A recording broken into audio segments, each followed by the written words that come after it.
Assalamualaikum warahmatullahi wabarakatuh. Saya Sulistiawati, NIM 18220135. Di video kali ini saya akan mempresentasikan hasil dari kelompok 5 dalam mata kuliah Studi Naskah Hukum Bisnis Syariah kelas D. Baiklah, langsung saja. Bismillahirrahmanirrahim.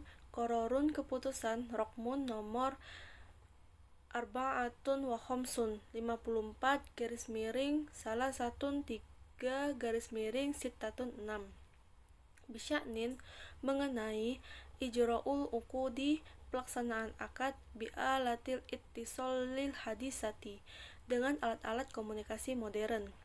Inna, sesungguhnya, Majelisa Majma'il Fiqhil Islamiyyi, perhimpunan pakar fikih Islam, Al-Mun'aqidi, telah menetapkan fi dauratin, di dalam putaran mu'tamarihi, konferensinya, asadisi yang keenam, bijiddatin, di Jeddah, fil mamlakati, di kerajaan Al-Arabiyatis Su'udiyati, Arab Saudi, min tarikh sab'ata asyar ila tarikh salah satun wa ishruna Sya'ban fi sanatin alfin wa arba'ini atin wa asrotin hijriyah, dari tanggal 17 sampai 23 Sya'ban tahun 1410 Hijriyah, al-muwafiqu, bertepatan dengan tanggal at-tahri arba'atun asyar ila tarik isruna azar ay maris fi sanatin alfin watis aini atin watis aini masehi, 14 sampai 20 Maret 1990 Masehi. Jadi dalam naskah keputusan nomor 54 garing 3 garing 6 itu tentang pelaksanaan akad dengan alat-alat komunikasi modern, bahwasanya Perhimpunan Pakar Fikih Islam itu telah melaksanakan konferensi rutin yang ke-6 yang dilaksanakan di Jeddah, Arab Saudi pada tanggal 17 sampai 23 bulan Sya'ban tahun 1410 Hijriah, atau bertepatan dengan tanggal 14 sampai 20 Maret 1990 Masehi. Ba'da itla'ihi, setelah pakar fikih mengkaji alal buhusil wariddah, terhadap pembahasan-pembahasan ilal majma'i bihususin, sampai kepada lembaga khusus maudu'in, dalam masalah ijra'ul uqudi, pelaksanaan akad, bi'alatil ittisoli hadisati, dengan alat-alat komunikasi modern, wa nazoron, dan melihat ilal tatawuril kabiri, terhadap perkembangan yang besar, allazi hasola, yang dihasilkan fi wasailil ittisoli, di dalam media-media komunikasi, wajariyah amali, dan terlaksananya pekerjaannya biha, dengannya, fi ibroh mil uqudi, di dalam pengikatan akad-akad atau keberhasilan transaksi, li syur'atin, karena cepat, injazil muamalatil maliyati, terlaksana atau pelaksanaan transaksi keuangan, watassorofati, dan pentasyarufan lainnya. Jadi Perhimpunan Pakar Fikih Islam itu mengkaji tentang pembahasan sampai pada lembaga khusus dalam masalah pelaksanaan akad dengan alat-alat komunikasi modern, dan melihat pada perkembangan yang sangat besar yang dihasilkan oleh media-media komunikasi, dan terlaksananya pekerjaan di dalam menetapkan transaksi sehingga menyebabkan keberhasilan transaksi keuangan dan pentasyarufan lainnya.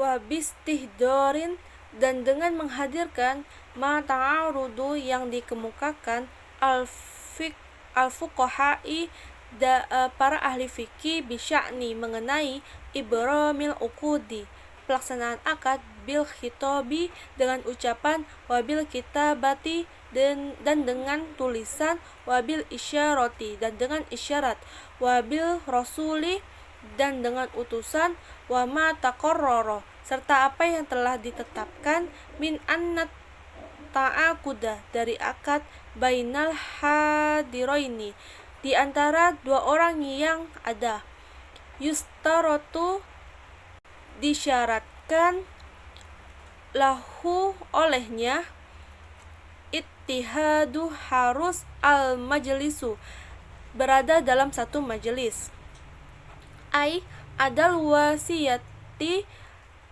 yakni selain wasiat wal isoi dan mewasiatkan wal wakalati dan perwakilan watatobikil ijabi dan kesesuaian antara ijab wal qabuli dan qabul wa adami serta tidak adanya sudurima hal-hal ala i'rodi terhadap perlawanan hadil akidaini salah satu pihak yang melakukan anit ta'akudi akad wal muwallati dan terus menerus bainal ijabi antara wal qabuli dan penerimaan atau qabul bihas bil urfi sesuai dengan kebiasaan. Jadi dengan menghadirkan pendapat dari para fuqaha yang berhubungan dengan pelaksanaan akad dengan ucapan, tulisan, isyarat dan dengan adanya utusan dan ketetapan hukum bahwasannya itu dua orang yang berakad tuh harus ada, maka disyaratkan berada dalam satu majelis kecuali dalam wasiat, mewasiatkan dan perwakilan dan terdapat kesesuaian antara ijab dan qabul dan tidak adanya hal-hal yang menunjukkan perlawanan terhadap salah satu orang yang berakad serta terus-menerus antara ijab dan kabul sesuai dengan kebiasaan, maka pakar fikih Islam itu menetapkan bahwasannya rorun adapun keputusannya yaitu awalan pertama iza ketika tamma terjadi at-ta'aqudu akad atau transaksi baina ghaibaini di antara dua orang yang tidak ada la yajma'uhuma keduanya tidak berkumpul maka nawahidin di dalam suatu tempat wala yaro dan tidak melihat ahaduhuma masing-masing dari keduanya al-akharu mu'ayyinatun hal-hal tertentu lainnya wala yasma'u dan tidak mendengar kalamuhu ucapannya wakanat dan ada wasilatul ittisalu media komunikasi bainahuma di antara keduanya al-kitabatu yaitu tulisan awir rosalatu atau surat awis safaratu atau putusan ai ar-rasulu yakni utusan wayan tobiku dan berlaku zalika begitu juga alal buroki atas telegram wat taliksi dan telex wal fakisi dan faksinili wasyasyatil hasibil ali dan layar komputer ai al-kubutiri yakni komputer fa fi hazihil halati maka di dalam keadaan ini yan akidu sah al-aqdu ialah akad indau wusulil ijabi ketika sampai ijab atau pengesahan ilal maujuhi ilaihi kepada yang dituju wa qabulihi dan juga qabulnya. Jadi Keputusan yang pertama ini bahwasanya akad yang terjadi ketika dua belah pihak itu tidak dalam satu tempat, di mana keduanya itu tidak saling melihat, mendengar ucapan dan hal-hal tertentu lainnya, serta dalam transaksi ini terdapat media komunikasi di antara keduanya, yaitu dengan tulisan, surat, ataupun dengan utusan. Maka ketentuan ini berlaku juga pada telegram, faksimili, dan juga komputer.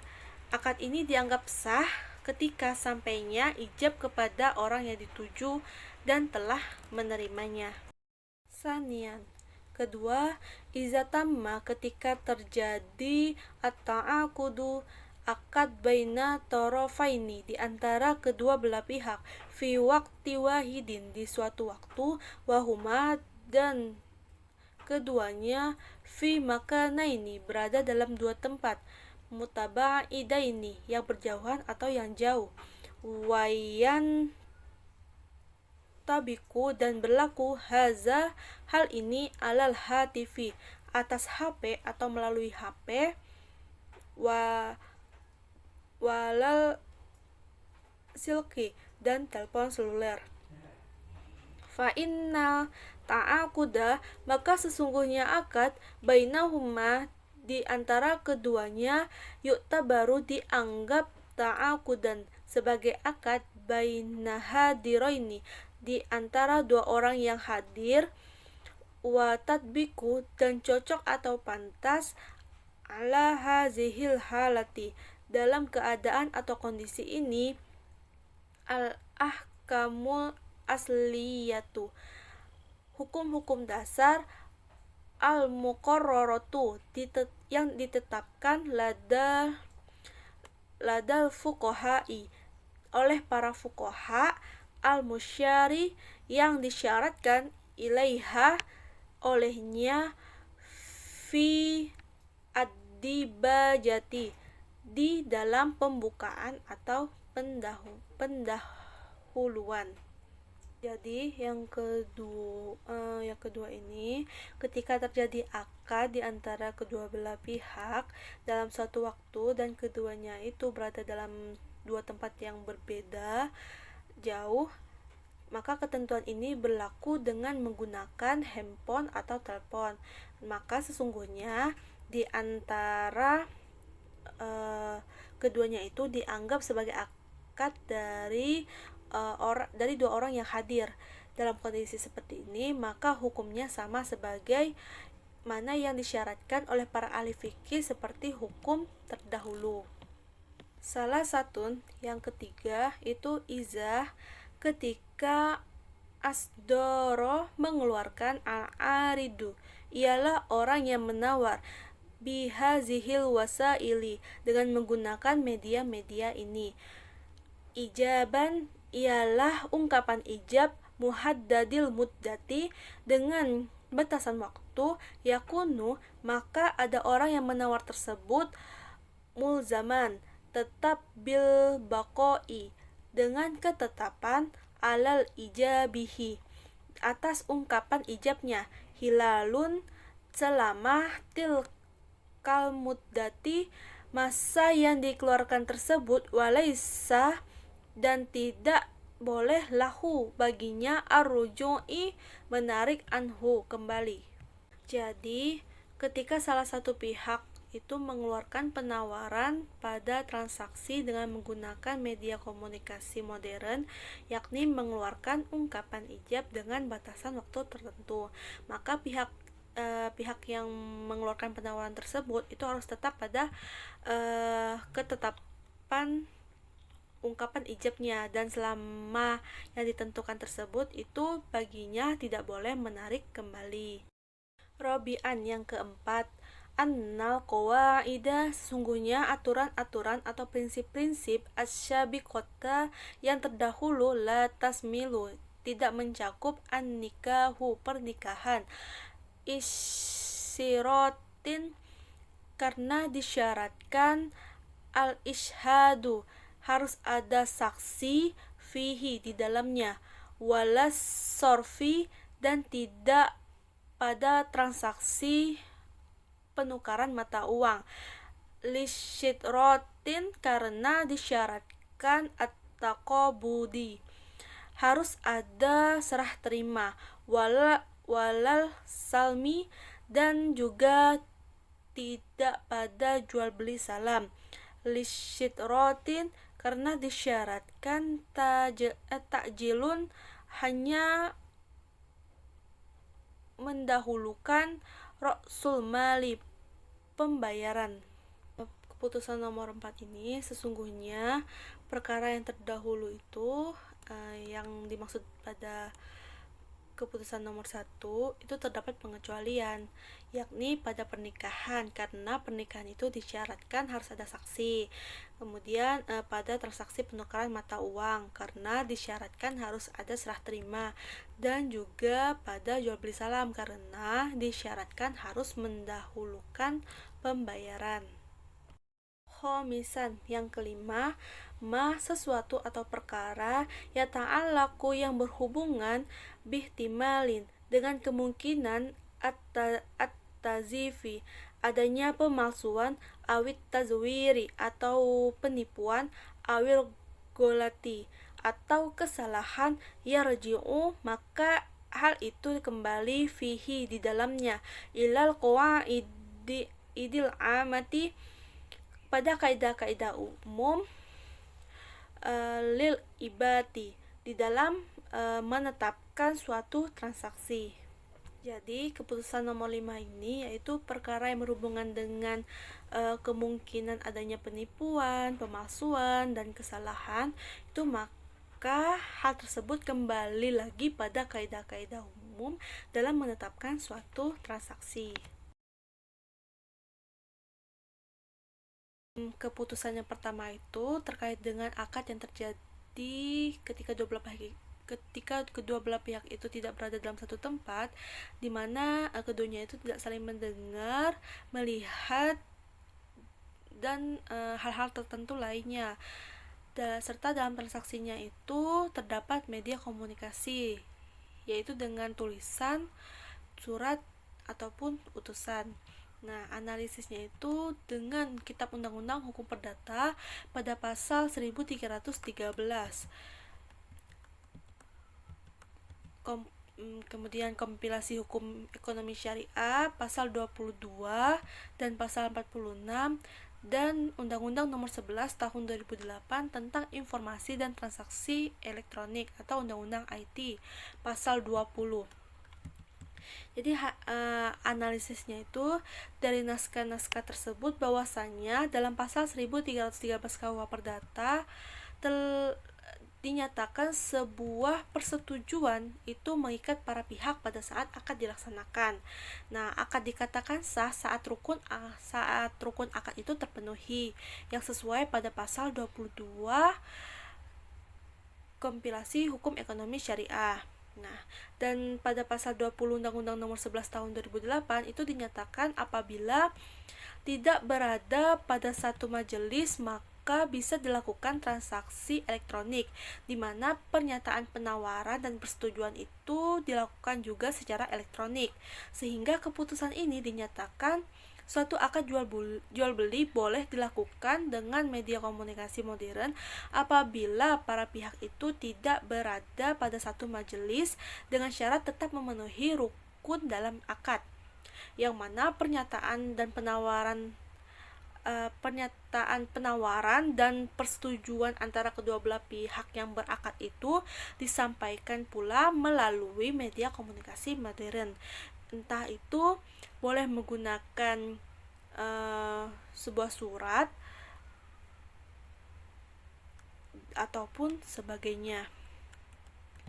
Nah, kemudian untuk keputusan 2 itu terkait dengan ketika kedua belah pihak itu melakukan akad dalam satu waktu dan keduanya itu berada dalam dua tempat yang berjauhan.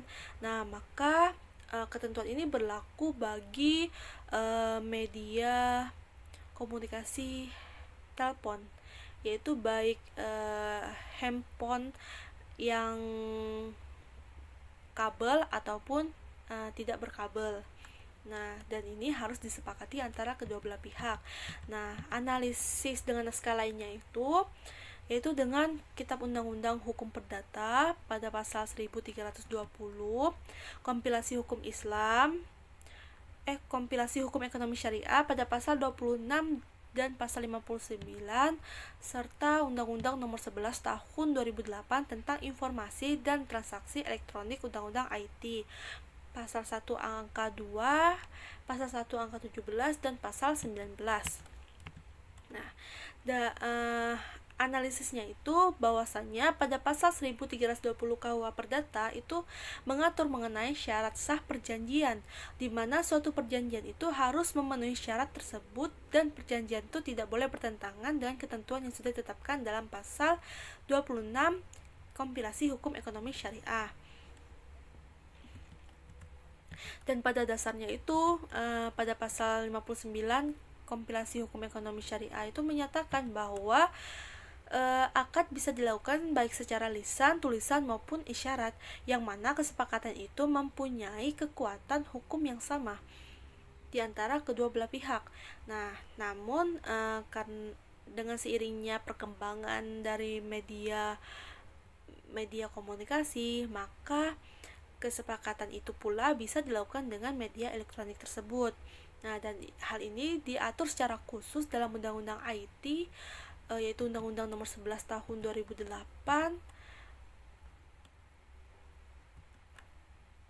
di mana keputusan pada poin ini akad yang dilakukan itu pada waktu yang bersamaan serta para pihak tidak berada pada satu majelis dengan menggunakan media elektronik yang disepakati adalah boleh selama hal tersebut itu tidak bertentangan terhadap syarat sahnya suatu akad atau transaksi. Kemudian pasal 13 keputusan nomor 3 yaitu terkait dengan tidak bolehnya menarik kembali penawaran. Nah, dan analisis naskah lainnya itu pada Kitab Undang-Undang Hukum Perdata pasal 1338, kemudian kompilasi hukum ekonomi syariah pasal 96, dan Undang-Undang Nomor 11 Tahun 2008 pasal 18 ayat 1, di mana bahwasanya apabila dalam transaksi terdapat penawaran dengan batasan tertentu, maka harus tunduk pada penawaran tersebut. Jadi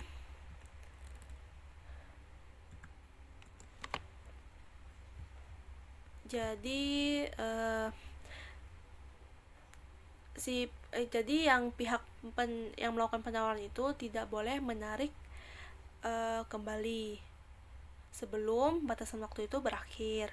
Nah, hal ini itu berdasarkan pada itikat baik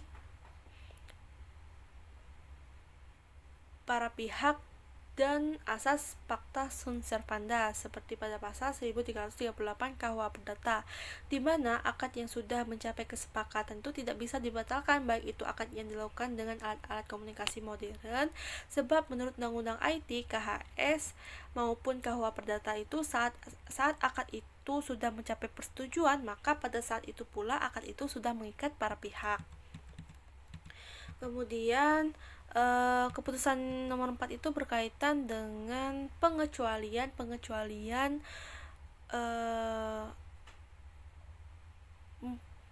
melakukan akad yang dimaksud pada ketentuan atau keputusan nomor 1 tadi itu pengecualiannya itu terhadap akad pernikahan, salam, dan juga asyaf atau penukaran mata uang. Nah, analisis naskah lainnya itu pada kompilasi hukum ekonomi syariah pasal 102 dan pasal 103. Kompilasi hukum Islam atau KHI itu pasal 14 terkait dengan pernikahan. Yang tadi itu kompilasi hukum ekonomi syariah itu berkaitan dengan jual beli salam. Nah, dan yang terakhir itu kemudian fatwa DSN nomor 5 garing DSN MUI garing 4 Romawi garing 2000 tentang jual beli salam juga.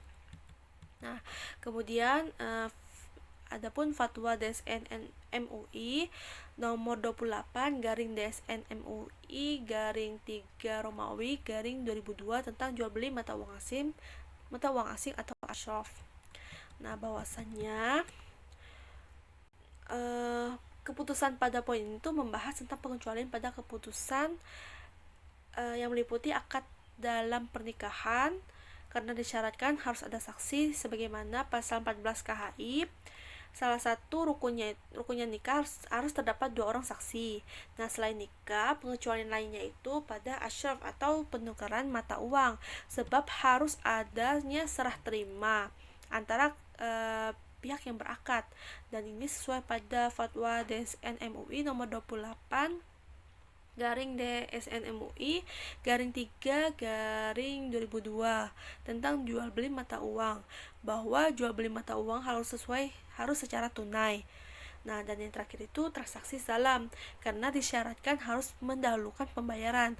Jika dianalisis dalam KHS atau di atas jual beli salam itu penyerahannya dinyatakan dengan jelas. Begitu pula dalam fatwa DSN MUI bahwa alat bayar harus diketahui serta pembayaran itu harus dilakukan pada kontrak yang disepakati dan tidak boleh dalam bentuk pembebasan hutang. Nah, dan yang terakhir itu keputusan nomor 5 itu terkait dengan perkara yang berhubungan dengan adanya penipuan, kesalahan dan sebagainya. Itu kembali lagi pada kaidah-kaidah umum dalam menetapkan suatu keabsahan transaksi. Nah, dan itu dianalisis dengan naskah lain itu pada Kitab Undang-Undang Hukum Perdata pasal 1321, pasal 1328 dan pasal 335 dan pasal 1866. Dan kompilasi hukum ekonomi syariah pasal 29 ayat 1, pasal 33, pasal 34 dan pasal 47. Bahwasannya berdasarkan naskah di atas, dalam suatu akad apabila terdapat unsur penipuan, pemalsuan atau kesalahan, itu harus dibuktikan untuk menunjukkan keabsahan suatu akad tersebut. Nah, dalam KUA Perdata itu menyatakan suatu perjanjian apabila ada unsur penipuan tidak mempunyai kekuatan. Bahkan dalam KHS itu perjanjian atau akad tersebut dapat dibatalkan.